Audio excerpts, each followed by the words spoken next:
नमस्कार, मैं अश्विनी त्रिपाठी अमरउजाला.com के लिए।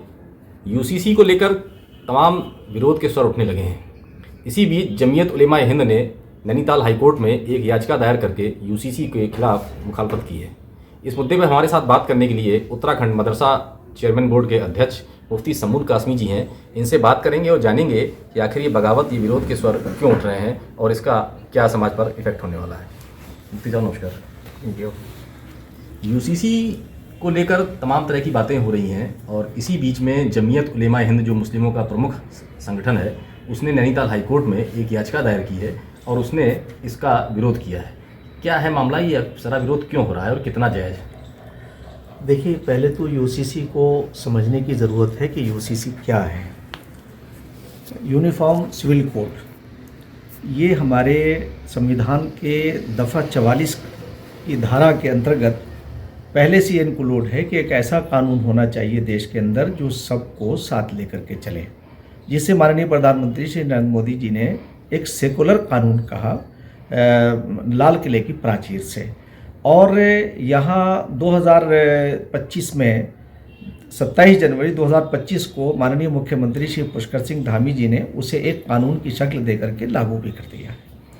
अब इसमें सवाल ये है कि जो लोग विरोध कर रहे हैं, मैं सिर्फ उनसे ये पूछना भी चाहता हूँ और अपनी तरफ से बताना भी चाहता हूँ कि UCC uniform civil code Uttarakhand, इससे किसी भी धर्म के किसी भी प्रैक्टिस पर, किसी प्रक्रिया पर कोई भी असर नहीं पड़ता है। आप नमाज भी ऐसे ही पढ़ेंगे, आप अपने निकाह भी ऐसे ही करेंगे, आप अपने जो आपके मुर्दे हैं उन्हें उसी तरह से दफनाएंगे, इसी तरह से सनातन से ताल्लुक़ रखने वाले उन्हें जलाएंगे और अपने वो विवाह करेंगे, विवाह पंडित कराएगा और यहाँ निकाह मौलवी कराएगा। अब सवाल ये पैदा होता है जिस पे लोगों में कन्फ्यूज़न पैदा करने का प्रयास किया जा रहा है। इस यूसीसी के आने से इस्लाम के किसी भी प्रावधान पर कोई प्रतिकूल असर नहीं पड़ रहा है और न पड़ेगा, और किसी भी धर्म के नहीं पड़ेगा। अब सवाल ये पैदा होता है, जैसे कुछ मैं ये बताना चाहूँगा कि यूसीसी अंकुश लगाएगी उन कुप्रथाओं पर जिनका कोई ताल्लुक इस्लाम से नहीं है। जैसे इस्लाम नापसंद करता है 3 तलाक को, तलाक कह करके अपने घर को ख़राब कर लेना, और सबसे ज़्यादा अगर अल्लाह को नापसंद है, ईश्वर को नापसंद है, तो वो है घरों के अंदर तनाज़ात का होना, यानी घरेलू हिंसा का होना। तो मैं ये बात कहना चाहूँगा कि इससे अंकुश लगेगा उन कुप्रथाओं पर, जैसा हलाला जैसी कुप्रथा जिसके लिए सेंटर बना दिए गए थे और महिलाओं को असम्मान से गुजरना पड़ रहा था। इसी तरह से मैं और दूसरे एक बारे में बताना चाहूँगा कि बहुविवाह ये इस्लाम का अनिवार्य हिस्सा नहीं है। तो सवाल एक ये है कि अगर एक कानून आ रहा है जिससे हमें समाज को सुधारने का हमें मौका मिल सकता है, तो उससे चिंतित क्यों हैं? उससे चिंता नहीं करनी चाहिए और भ्रम पैदा नहीं करना चाहिए, बल्कि उनके प्रावधानों का अध्ययन करना चाहिए। मुफ्ती, जैसे आप मदरसा बोर्ड के चेयरमैन हैं और मदरसों में उच्च शिक्षा के साथ साथ बच्चों को शरीयत के बारे में भी बताया जाता है, धार्मिक शिक्षा भी दी जाती है, तो क्या अब यूसीसी आने के बाद उनको जो शिक्षा दी जाती है उसमें कोई नया प्रावधान जोड़ा जाएगा, नई शिक्षा का सिलेबस जोड़ा जाएगा, ताकि उनको पता चले कि हमारे समाज में अब जो है खासकर उत्तराखंड के परिप्रेक्ष्य में अब यहाँ पर एक समान संहिता जारी हो गई है, तो बच्चों को कैसे आप जो है जानकारी देंगे? देखिए, हम जो हमारे मदरसे हैं, उत्तराखंड राज्य के जितने मदरसे हैं, हम उन मदरसों को आधुनिकता से जोड़ रहे हैं और माननीय मुख्यमंत्री श्री पुष्कर सिंह धामी जी के दिशा निर्देश में, उनके मार्गदर्शन में उन बच्चों को मेन स्ट्रीम से जोड़ने का मंशा ये है कि एक कम्युनिटी पूरी तरह से मेन स्ट्रीम से कट गई थी और वो राजनीति का शिकार हुई उस पार्टी का जो मुसलमानों की हितैषी कहलाती है। मेरा कहने का मतलब विपक्ष है और ख़ास तौर से कांग्रेस है कि उन्होंने 60 साल के अंदर मुसलमानों के अंदर बीजेपी और आरएसएस से डरा करके खौफ पैदा किया। आज भारतीय जनता पार्टी की जहाँ जहाँ सरकारें हैं, हर जगह बगैर किसी भेदभाव के तमाम योजनाओं को लागू करके मुसलमानों का कल्याण भी हो रहा है। सबका साथ, सबका विकास, सबका विश्वास, सबके प्रयास को शामिल किया जा रहा है। तो हमने उत्तराखंड मदरसों के अंदर उन मदरसों में जो गरीब बच्चे पढ़ते हैं, जो पसमानदा मुसलमानों के बच्चे हैं, यानी पसमानदा से मुराद जो गरीब हैं, जो गरीबी की रेखा के नीचे हैं, उन्हें मेन स्ट्रीम से जोड़ करके गुणवत्तापूर्ण एजुकेशन हमने एनसीईआरटी को लागू किया।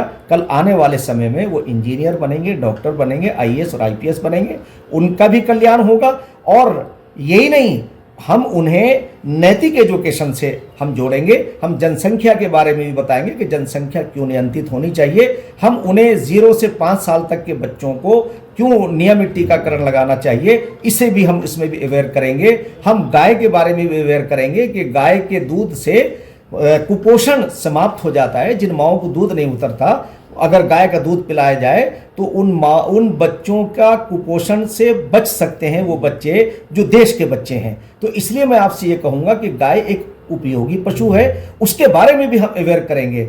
हम जिस राज्य के अंदर रहते हैं, यहाँ हिमालय जो हमारा संरक्षण भी करता है और हमारे पर्यावरण के लिए भी उसकी बहुत बड़ी भूमिका है। और दूसरे जल ही जीवन है, गंगा भी हमारे प्रदेश से निकली है। इन सारी चीज़ों के बारे में हम बताएंगे। और यही नहीं, हमने एक ऑप्शन और दिया है कि हम उन बच्चों को, ताकि वो दूसरे कल्चर को जान सकें, हम संस्कृत का भी एक ऑप्शन दे रहे हैं ताकि वो दूसरे अन्य कल्चर को भी जान सकें। तो इसलिए मैं ये बात कहना चाहूँगा कि उत्तराखंड मदरसों के ज़रिए से हम मुसलमानों के घर घर तक पहुँचेंगे, उन्हें अवेयर करेंगे। और जो ठेकेदारी प्रथा जिसने मुसलमानों को हाशिए पे ला के खड़ा कर दिया, आज 60 साल का लंबा कार्यकाल होता है, जिस तरह से उन्हें मेन स्ट्रीम से काटा है, वो कोई कहने की ज़रूरत नहीं है। इस देश के अंदर उन पिछले 60 साल के कार्यकालों के अंदर कांग्रेस के इतने दंगे और फसाद होते थे कि लाखों मुसलमानों की हत्याएं हुई हैं। आज पूरा भारत दंगा मुक्त है। 50 से ज़ायद बच्चे आज यूपीएससी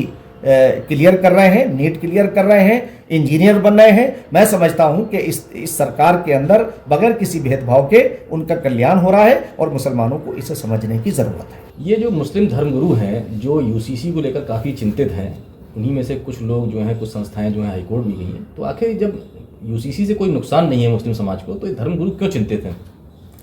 नहीं, जैसे मैंने ये कहा कि अगर आप कोई ऐसा काम नहीं करते हैं कि जो कानून के दायरे में आकर के आप कानून के प्रावधानों से सज़ा के आप हकदार कहलाएं, तो उस वक्त तक आपके ऊपर कोई भी चीज़ लागू नहीं होती है। और ये एक भ्रम है जो पैदा किया जा रहा है।